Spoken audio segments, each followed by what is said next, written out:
Welcome to Epg Pathshala.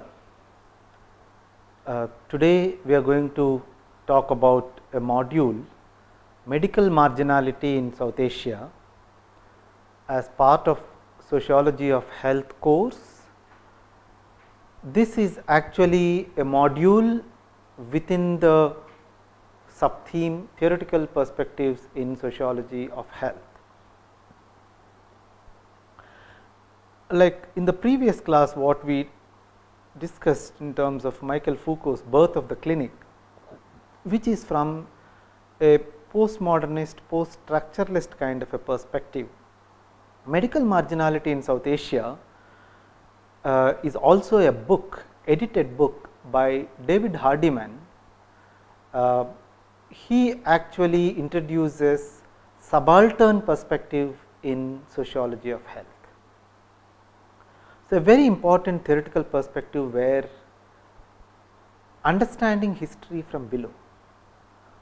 The history is always written from above, meaning that history from the elite, ruling classes, and from the powerful, the dominant sections. But subaltern scholars have been actually arguing that it is important to understand the history from below, from the people, from ordinary people, and reconstruct how the history can be understood. Now, the objectives of this module are, one, to introduce his very important and a recent kind of a book, Medical Marginality in South Asia, to the students.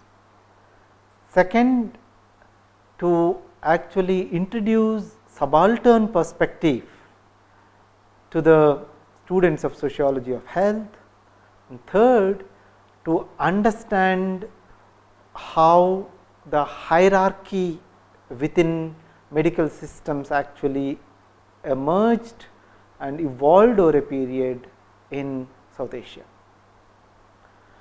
Now, David Hardiman says there are, broadly speaking, three systems of medicine that South Asian scholars actually talk about.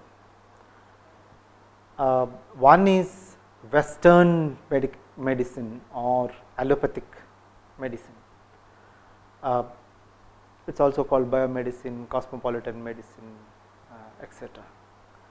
The second set of medicine, which is what I think they call in terms of indigenous knowledge systems, but today I think government of India has actually classified this in terms of Ayush, meaning Ayurveda, Yoga, Unani, Siddha and homeopathy, Ayush. Okay. So, this is the second set of medical knowledge systems that South Asian scholars, and they see how this exists. Third one, which is completely ignored, is that goes beyond the Western medicine and the Indian kind of medicine, what is called as folk healers, and that of the native and local kind of a healers. Okay. So, David Hardiman was saying that while the first two are based on textual knowledge, okay, the way allopathic medicine is actually designed based on a particular kind of a medical text, Ayurveda, Unani, Siddha, homeopathy, they also have a very systematized, codified knowledge, which is all actually documented. Everything is actually presented in a very structured manner. Whereas, if you look at the third category that Hardiman is talking about, it is unsystematized, it is oral, a lot of it actually documentation is very sporadic, and it is not actually taken seriously by any kind of a scholarly endeavor, primarily because this is something that is very difficult to actually get sources of knowledge. But he says a large majority in South Asia actually rely on non-institutional, non-elite forms of medical knowledge. Okay. So, this is where I think a compilation of 8 chapters in which David Hardiman actually edits this book and presents it, saying that it is very important to understand the people at the margins, health systems which are actually at the margins. Okay. Let us now look at the central kind of arguments and also how he actually defines the subaltern therapeutics. Okay. So, he says the subaltern therapeutics, okay, are available in different forms, even among non-textual kind of knowledge. For instance, there are a lot of Ayurveda practitioners, Siddha practitioners or Unani practitioners who are not actually following any textual knowledge. They did not actually get trained any institutional form for 4 years, 5 years in any medical college. No, they actually have been practicing based on the hands-on experience, practical kind of a knowledge. So, empirically they gain intimacy to a particular kind of a system knowledge and they have been practicing. Okay. So, that is one set of subaltern therapeutics that you find. A lot of them who are available probably work for a couple of years and in certain places or gain the knowledge through their family tradition and practice it even today.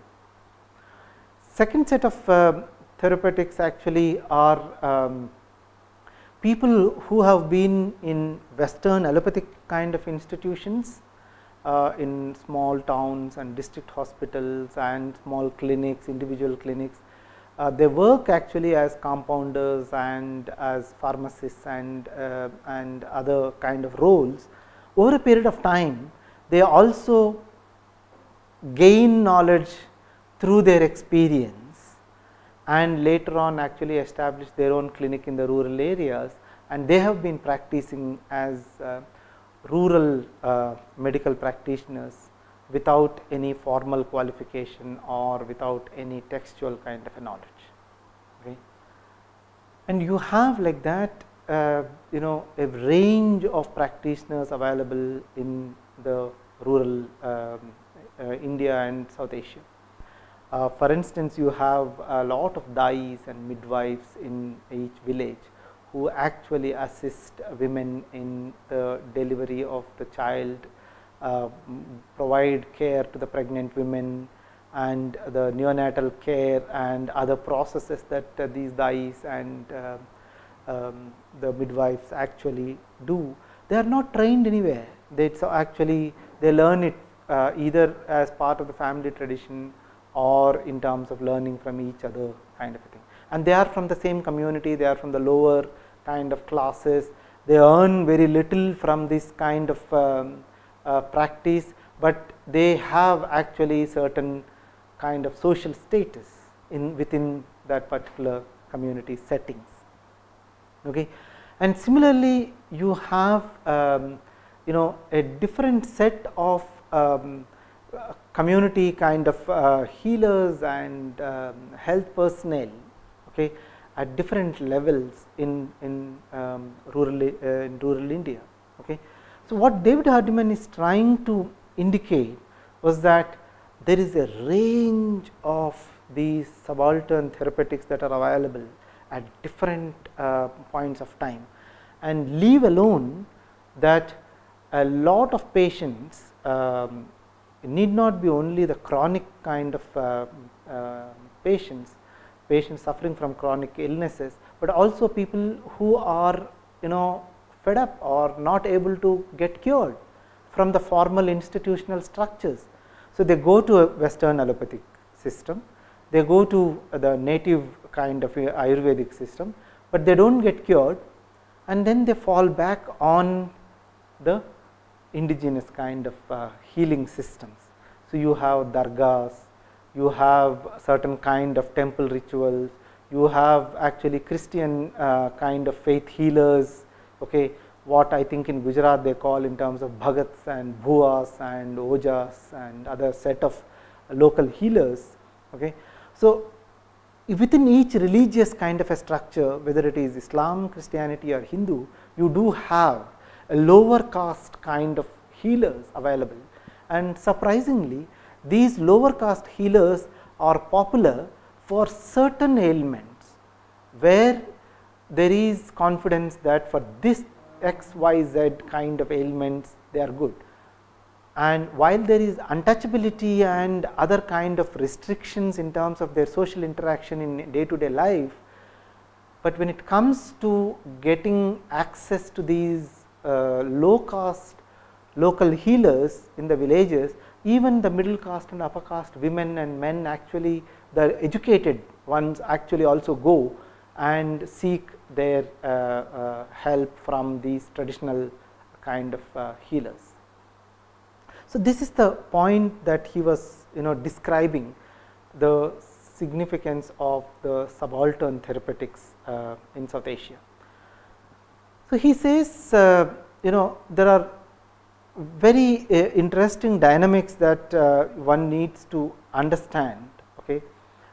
He says go back to the colonial times, how very systematically the colonial rulers actually brought certain kind of medical knowledge system actually as superior or as more legitimate, okay, and other knowledge systems as inferior, irrational, superstitious and not so relevant. Okay. And that kind of a classification I think David Hardiman actually brings from a kind of an account of a colonial monograph, Buchanan's account, that he describes in the book very vividly. I think in a similar study David Arnold in his book Colonizing the Body, also actually similar to David Hardiman, talks about how British and the colonial rulers actually colonized the body, gained their ascendancy to the local population, and how that knowledge system actually became a dominant kind of a medical system in India. Okay. Okay, coming to David Hardiman's kind of set of arguments that he was trying to talk about. He says that there are a lot of practices which seem irrational, illogical, but from their own kind of a cultural milieu, they find it very, very useful, rational, and actually the only set of knowledge system that is available. While all the qualified medical kind of a competent professionals actually stay in the urban and semi-urban locations, you find only non-qualified, unqualified, the local healers and practitioners available in rural India. So, there is a huge divide. Okay. So, what is accessible is one thing, but one is not justifying that this knowledge of indigenous is more superior. Basically, David Hardiman brings three factors into the discussion.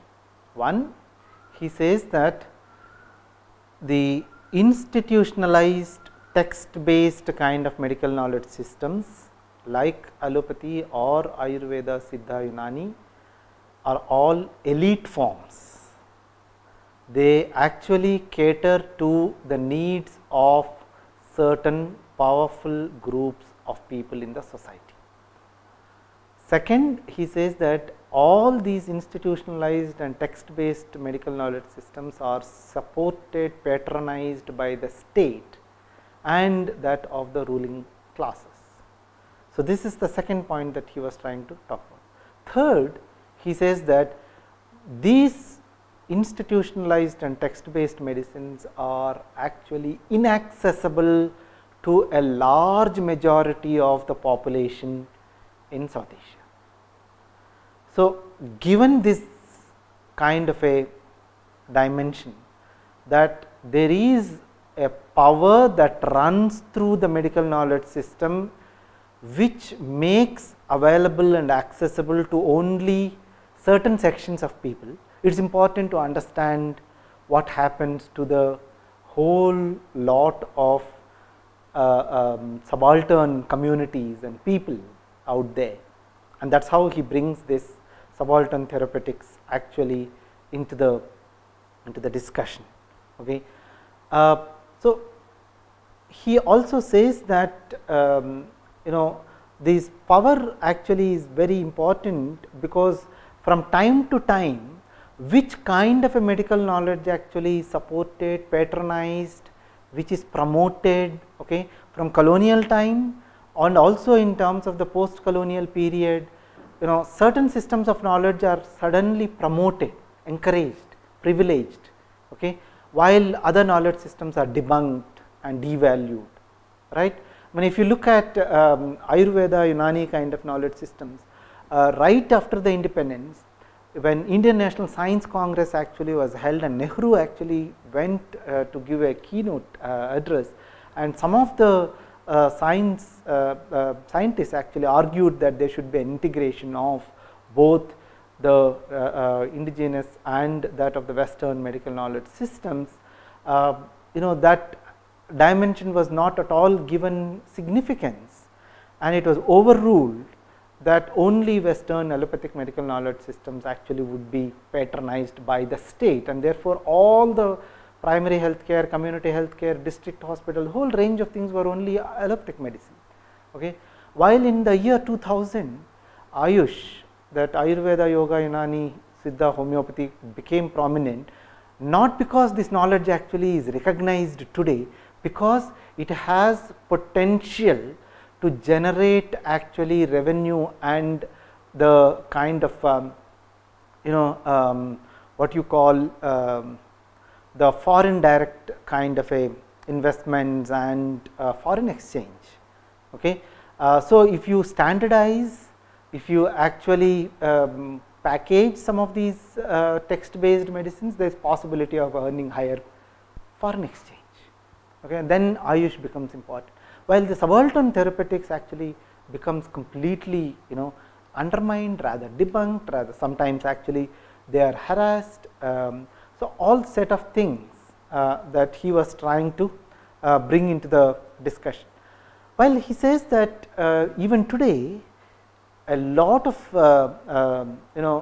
people who are highly qualified in privileged positions also accept some of these folk and subaltern therapeutics, because it has certain utility, it serves certain kind of functions. Okay. I am not talking about bone setters like certain kind of Velur, I think, or in I think in some parts of South India you have very popular kind of bone setters who are actually non-text based and non-institutionalized processes, but a lot of them believe that that is actually very helpful and beneficial kind of a thing. So, he brings in these dimensions to drive home the point about how subaltern therapeutics have been at the margins. There are several scholars who bring different dimensions in this book. I may not be able to elaborate all, but to give you some instances. Okay. He talks about how, for instance, I think Dipesh Chakrabarty talks about the conflictual relationship between the state and that of the popular kind of medicine or the subaltern therapeutics. Okay. How at some points of time actually state, family and community also endorses certain folk and subaltern therapeutics. It is okay, but in the larger kind of a discourse they always say that they are quacks and they are not the mainstream kind of things. Okay. So, there is that ambivalence while denying its role and its kind of contribution, they also resort to whenever it is required. Okay. And I think in another kind of a study, a community called Onges in Little Andamans, actually a case study is presented, because this is actually the most primitive tribes which are on the verge of extinct. So, a lot of these onges actually are brought to Port Blair, and these a small number of these onges are are made to actually live on the assistance provided by the state. So, the government actually provides them everything, they do not have to do any work. Government actually took on the responsibility of not ensuring that they become extinct. So, that is the, so they have been provided with medical facilities and different sets of things. These onges actually have their own kind of cultural notions of giving birth and how childhood and pregnancy and whole set of things, while state and the institutionalized medicine actually conceives that you need to make babies, meaning that you need to plan very systematically how these children will have, the women and the child need to be cared, reared, nurtured, and whole set of medications will have to be followed, how there is constant medical supervision of these women who actually become pregnant. Onges actually found it very difficult for them to accept that what is natural process actually has been medicalized, and they have not been able to go through the rhythms, and so much so that some of these men and women in the nights have been actually screaming, and they have been actually getting kind of daydreams, and they have been disturbed, calling names and all kinds of things, because the kind of distinction that institutionalized medical practices and the subalterns that have for themselves, that they actually can exist on their own kind of knowledge and resources and set of things.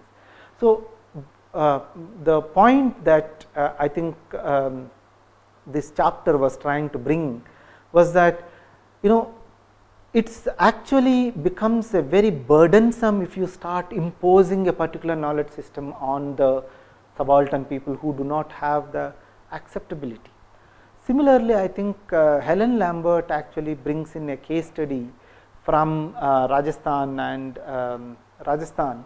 She was actually talking about certain local healers and the bhuas and certain practitioners. Okay. And she was also trying to indicate that the popularity of these bhagats and bhuas in these communities is huge. Okay. A large number of these bhagats and bhuas who are not actually trained, who are not educated, who actually are like any other ordinary kind of people, but the communities believe that they have certain superior kind of medical powers which can heal all the kind of illnesses that these communities actually are gripped with. So, there are a different set of communities who solely depend on these bhagats and bhuas. There are certain communities who rely both on allopathic medicine and the bhagats and bhuas. So, one cannot actually undermine the practices and the significance of subaltern therapeutics in Rajasthan. Similarly, I think David Hardiman brings a case study in Gujarat, where the Christian kind of communities who actually practice what is called as faith healing, what they do is they actually believe that by Christian faith the Jesus actually protects them from all the ailments, and therefore, whenever they fall sick, they actually they come as a community, and by offering the collective prayers and by actually way of listening to the God's words through the priests and bishops and whole range of religious kind of rituals, they believe that they are actually healed. Okay. And again, there is ambiguity in terms of certain kind of these people probably partly fall back on the allopathic medicine and partly on the local Christian healing mechanisms. Okay. So, the point I think that this book Medical Marginality was trying to bring in was that while the textual medicine is inaccessible, the non-textual, the localized knowledge system is something that is accessible, available. They need not actually spend their energies, or they can communicate actually with the fellow community healers in a more non-threatening kind of environment. They do not feel alienated when they go and interact. They can share their narratives in their own local language, and the community healers actually are very knowledgeable not only about the individual sick person, but about their family, their work, what kind of anxieties they undergo, and therefore, there is a sense of that entire environment in which the ailments or sickness actually is treated, negotiated, and healed. Okay. So, this is where he was trying to bring a larger set of things which are completely undermined into the discussion. In the last chapter, David Hardiman actually brings in this dimension of politics of poison, where he explains that the way drugs actually and pharmaceuticals actually are applied, used in varied contexts variedly, because they have different power. Okay. Similarly, in the local communities, a lot of these local healers actually also wield certain poisons in order to actually control that particular kind of a society. So, it is not that these poisons are used only for the benefit of the local community. Sometimes they can also be used to wield an extraordinary kind of control over the individuals. So, subaltern therapeutics also have certain power, where they may actually threaten the local communities in certain contexts, where if they do not actually do this, probably the entire family actually would be wiped out, eliminated, or whatever. Or sometimes certain kind of poisons are actually not identified by these healers to warn them that these kind of foods and these kind of plants should not be eaten up, or it should not be used in these particular ways and kind of things. So, there is the diversity actually is also there within subaltern therapeutics. It is not that the entire subaltern therapeutics are actually homogeneous and it is only for the good of the people, and they are actually trying to extract certain kind of profits. A lot of these community healers actually are very amenable. They actually are okay in terms of accepting kind, and even sometimes without cash. It depends upon the terms, agreements, kind of a things. Okay. So, this is where he sums up. Okay, David Hardiman sums up saying that it is important to understand subaltern therapeutics for two reasons. One, the institutionalized and text based kind of medicines which are widely popular, dominant, and are extensively used in South Asia is still not accessible to a large majority of the local communities. Okay. And second thing he also talks about is that a lot of scholars, the academics, also focus either on the Western medicine and its kind of a rationale, epistemology, logic, or as alternative they talk about Ayurveda, Unani, Siddha, but it is all about talking between the institutionalized and text based medicines. Both these text and institutionalized medicines actually have its own limitations. Today, if you look at Ayurveda, which is actually corporatized, commercialized, and it is actually more expensive than allopathy. Homeopathy also, it is today very expensive compared to allopathy in different settings. So, in a sense he is talking about a knowledge which is generated in a particular setting, which is not dialectical, which does not flow from the people.